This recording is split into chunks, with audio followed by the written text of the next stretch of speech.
Well, I'm looking for, let me see, 1, 2, 3, 4, 5. I'm looking at 6 companies that I want to see succeed here tonight. I'd like to see all of them, come to some kind of fruition business-wise. You think they're all good? We'll find out, won't we? Oh, you didn't look at their presentation? No, the presentation I'll see for the first time tonight. Okay? There are certain things every company and everybody who judges at one of these events are looking for.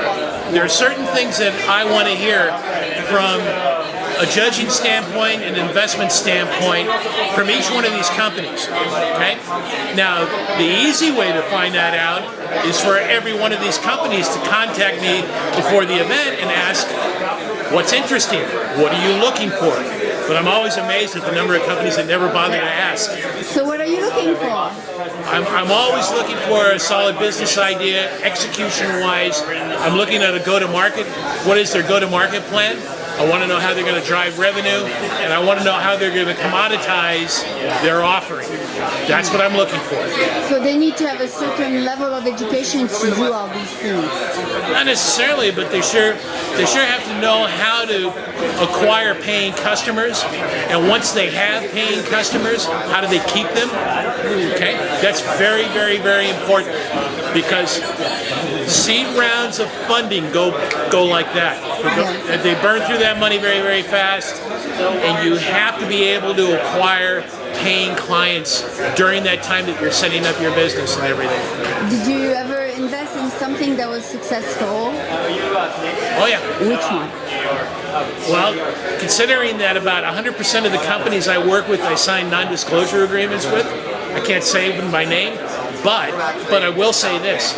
And part of the reason those non-disclosures are signed is because when I get involved with a company, I have to find out a lot about the people involved, their funding sources, where they're getting the money to operate. And when you start looking at people's books, if they don't insist on signing non-disclosure agreements, I do, for their own benefit as well as my own and everything. There are certain things that shouldn't be made public. They really shouldn't, in any business situation. Should be kept between the funder and the fundee. Okay? I mean, I would, and that's part of the reason why. But let's just say this. There are a number of companies out there that are doing well. They're on their way. They're starting to make progress. And after a while, an investor can only do so much. The people that are actually running the company have to take the bull by the horns. They have to have the passion involved with what it is that they're trying to do. And they have to get out of bed every morning thinking to themselves, what can I do to succeed today? And the minute they stop thinking that, their competition is going to go running right by them and everything. Oh, wow. Okay? Sounds like... Does that help? Yeah. What about people who don't know how to put figures together?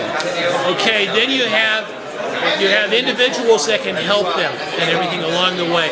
There's a number of incubators around town, first round funding companies and everything that people can join that'll teach them the ins and outs about marketing, finance, sales, HR, everything that you have to know in order to be able to run a business. Okay?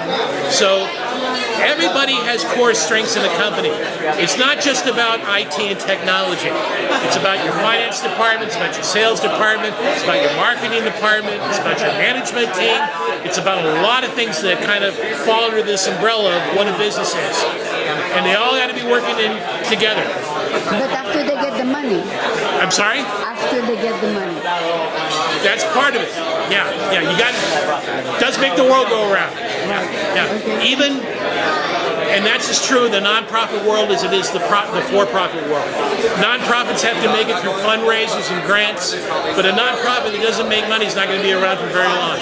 No matter how valuable the cause is, they still have to go out and find that cash. Okay? Does that help? Yes. Okay.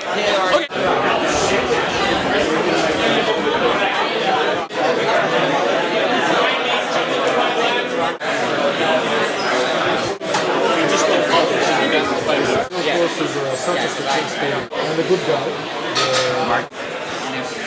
You're so funny. Thank you.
Cool technology, and after I won the award, I thought, okay, this is the right thing to do, and so we grew and grew and grew, and then we started to sell this into medium to large companies, and I saw startups saying, hey, you know, this would be very cool for us, but obviously nobody couldn't afford it because we were charging like $30,000 per pop, and so what happened at the end of the day is we said, no, we need to help startups. This is more important than anything else. And so we started the accelerator this year, and you know, this is the outcome here. So it's actually really cool. Yeah.